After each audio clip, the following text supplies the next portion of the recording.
expliquer ce choix fait par les auteurs pour ne pas s'ancrer dans le réalisme lorsqu'il s'agit de l'onomastique des lieux. La question qui s'adresse à Charles Mbah porte sur son affirmation qu'il a martelée, disant que les veuves n'étaient pas une œuvre de fiction. Il a dit cela 2 ou 3 fois, indiquant qu'il n'y avait pas d'opacité dans le texte. Moi, je pense qu'il faut nuancer ce propos pour plusieurs raisons. D'abord, dès lors que l'auteur ou l'éditeur met sur l'œuvre une étiquette, notamment au roman, il y a un pacte de fiction qui est déjà établi. Si l'écrivain avait mis récit, autobiographie, témoignage, etc., là, on aurait pu cautionner ton affirmation. Or, ici, nous sommes dans l'origine de la fiction. D'autant que toi-même, à la fin de ton propos, tu as parlé d'une création qui ne se fait pas ex nihilo. Ça veut donc dire que l'auteur, il s'appuie sur des faits avérés, mais il fictionnalise ça. Vous voyez? Pourquoi je voulais un peu nuancer ce propos-là? Sauf si, en maintenant ta position, tu peux apporter des éléments explicatifs. Merci. Sharon? Oui, d'abord. Ah, d'accord, monsieur, comment ça va? Alors, je crois que vous allez... Mais, ou alors tu... Sans micro, c'est bon? Voix pédagogique.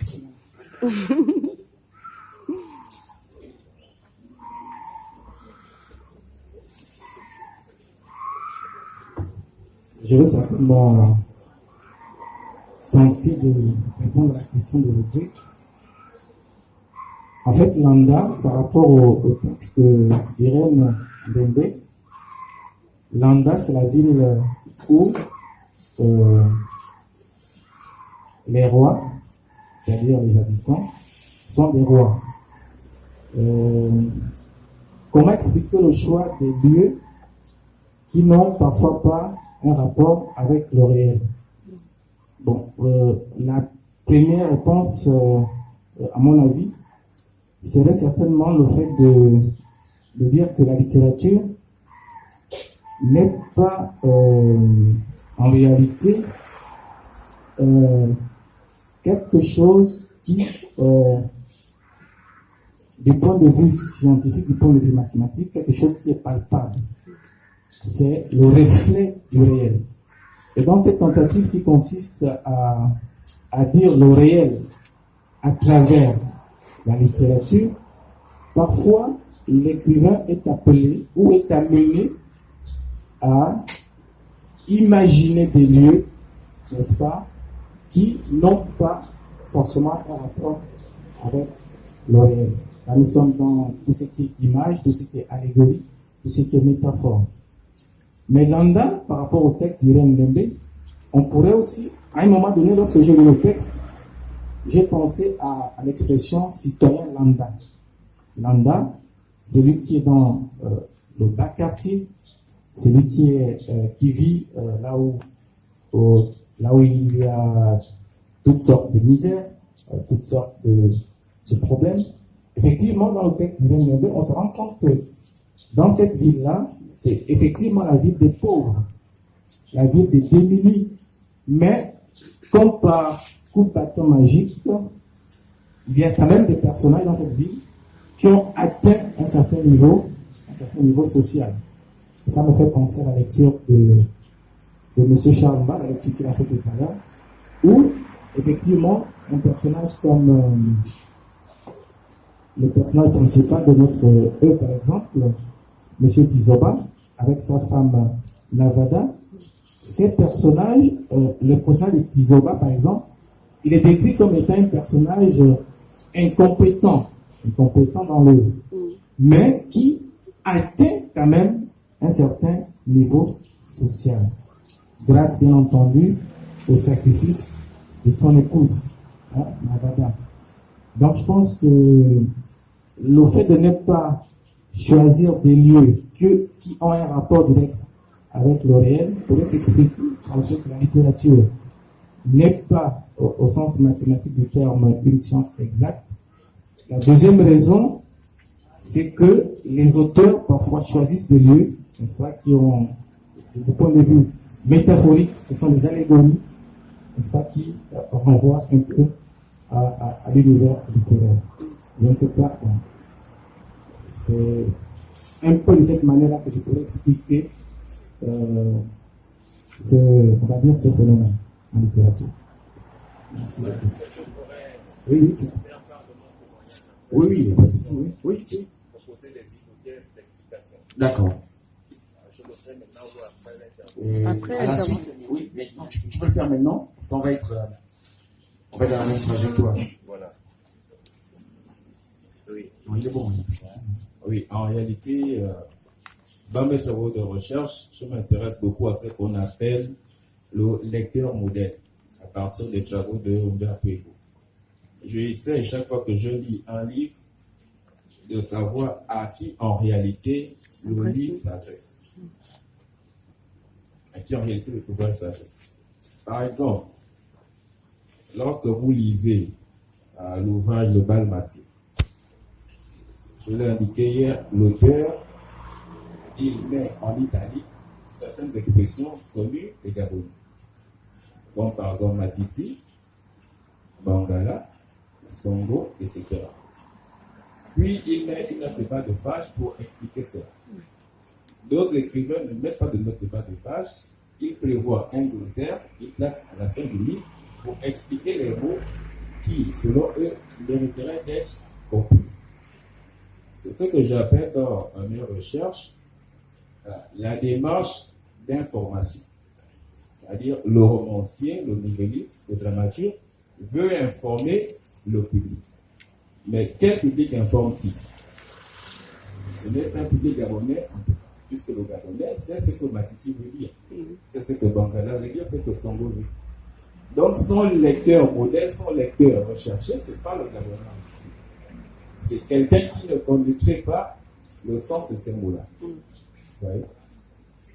Quant à la question des noms de lieux qui ne sont pas dans le réalisme, dans le naturalisme, mon hypothèse est la suivante. Je me dis, chez les littéraires, les écrivains gabonais, il y a deux écoles. Il y a ceux du masque et il y a ceux de l'information ou de la surinformation. Par exemple, vous prenez la malédiction de Sébita. Elle ouvre son roman en expliquant que Eric Kondo et ses amis vont se balader au nord de Libreville. Ils vont se balader plutôt à Okala, virgule, au nord de Libreville. Point. L'information au nord de Libreville ne s'adresse pas à Librevillois. Ils savent ce qu'il faut au Okala. Vous voyez? À partir des éléments de cette nature-là, nous pouvons déduire à qui s'adresse l'auteur en réalité. Maintenant, ça c'est ceux de l'information, les écrivains de l'information ou de la surinformation. Maintenant, les écrivains du masque sont ceux justement qui créent des noms de lieux inexistants. Mais lorsqu'on dit attentivement, on sent bien qu'ils parlent de leur pays, de leur site anthropologique, pour reprendre de telles expressions. Mais ils masquent cela. Maintenant, il faut se demander pourquoi le font-ils. Au départ, les premiers écrivains gabonais le faisaient pour échapper à la censure, pour ne pas être accusés de dénoncer le régime, de dénoncer les travers du régime. Mais implicitement, de mon point de vue, cela continue, c'est devenu peut-être inconscient. Les gens ne veulent pas véritablement assumer leur position. Du coup, ils vont toujours dire, non, je ne parle pas de Libreville, je ne parle pas du Gabon, je ne parle pas de Yé. Moi, je parle d'un lieu qui n'existe pas. Voilà un peu mon hypothèse. Merci. Oui, Rodolphe, tu veux ajouter quelque chose? Oui, simplement. Ouais. Bien, s'il te plaît, désolé, hein, c'est compliqué. Vas-y, tu as le micro. Oui, simplement pour aborder dans le même sens que Rodrigue. Effectivement, lorsqu'on masque le topos, dans les œuvres, c'est-à-dire les lieux où se déroulent les actions. C'est une façon de trouver les pistes. Et c'est ce que un critique gabonais, le défunt Fortuné Obiang, appelait la tactique d'écriture sécuritaire. C'est-à-dire ici que, bon, à l'époque, avec les représailles qu'on pouvait avoir si jamais on était contre le régime, on dénonçait les travers du régime. Les écrivains se cachaient donc. Et puis même, il y a aussi des avertissements à l'entrée, toute ressemblance avec les personnages ou les événements ayant, voilà, est fortuite, je crois. C'est à peu près la formule consacrée pour aller dans ce sens-là. Merci. Jacques?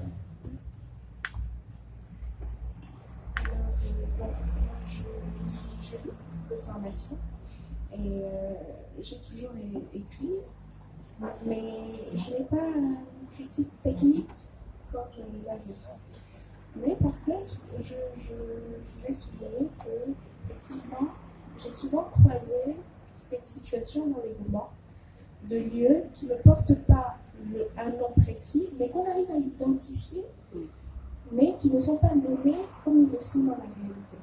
Et pour coller au thème de cette 5e édition de l'Escale littéraire, je me demande si cette tactique, si cette technique dessert une littérature engagée, ou est-ce quel serait l'intérêt en fait de cette pratique pour les auteurs? Parce que vous étiez en train de parler tout à l'heure d'une époque où on dénonçait le régime. Or là, maintenant, ce sont des faits qui ne concernent pas nécessairement le régime politique, mais concernent des pratiques sociales. Est-ce que c'est une tactique appropriée pour une littérature qui se veut engagée? Est-ce que cette méthode permet d'atteindre les objectifs de conscientisation que la lecture engagée poursuit? Oui, parce que c'est comme si les Rodrigue, Rodolphe?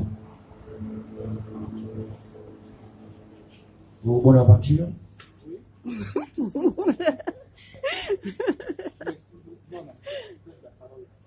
D'accord. Non, ils vont parler. Oui,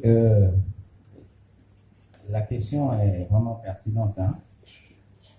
Mais à ce niveau, lorsque Rodrigue présentait ces hypothèses, vraiment hypothèses, c'est vrai que ça pouvait être un moment, une sorte de sécurisation de l'auteur.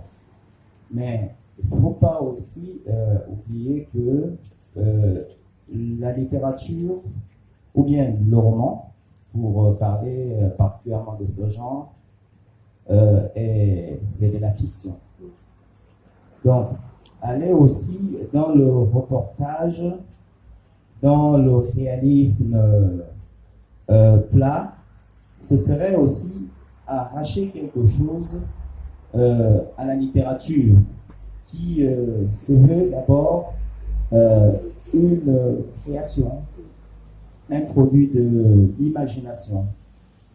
Donc, les noms de lieux qu'on invente font partie justement de cette fiction-là, sans nécessairement que cela desserve la littérature engagée. Et de toutes les façons, malgré le fait qu'on puisse masquer les noms ou les noms des lieux ou des personnages, le lecteur arrive très souvent à se retrouver. Et c'est justement à cela aussi qu'invite la littérature. La littérature ne peut pas donner des informations toutes faites. Il faut comme une sorte d'acte de co-création. Le lecteur, en entrant dans une œuvre littéraire, fait également une œuvre de réflexion, une œuvre de cognition, parce qu'il doit chercher à déceler quelque chose derrière les indices posés par l'écrivain. C'est comme un jeu un crime et un enquêteur qui est en train de vouloir déceler le mystère qui se cache derrière les choses.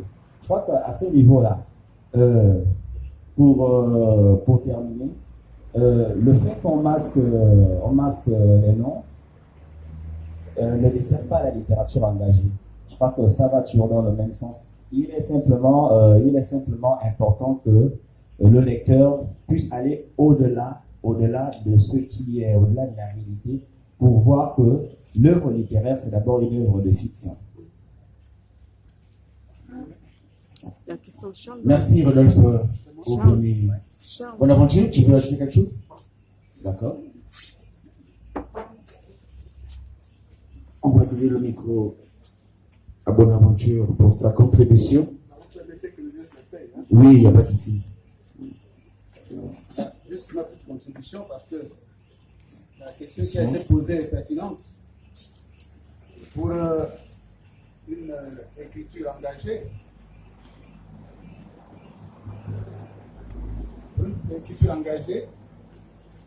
il faut d'abord la définir. À mon avis, l'écriture engagée, elle est revendicative, elle est dénonciatrice, elle est même accusatrice, mais surtout défenderesse. Donc, la pratique de masquer les noms et les lieux peut effectivement, dans un sens, desservir par le fait qu'on veut absolument situer, mais l'auteur, dans son écriture, n'est pas tellement volatile, puisqu'on arrive à percevoir, à se rendre compte qu'il s'agit de telle chose ou telle autre chose. Moi-même, j'ai écrit un roman, histoire d'un dossier voyeur, sans situer les lieux. Alors, le parcours de ce dossier dans les différentes administrations, quelqu'un a s'est dit aussitôt, mais ça c'est notre administration, ça. Tout de suite, sur le net. Donc, ils ne sont pas dupes. Et au contraire, on doit se réjouir d'amener les lecteurs à nous découvrir, à découvrir les lieux. Voilà. Donc, c'est ce que je tenais à dire. Je pense que quand on masque, on se dédouane aussi de certaines obligations, de certaines charges. Mais l'important, c'est le sujet, c'est le texte, ce qui est cognitif. Merci.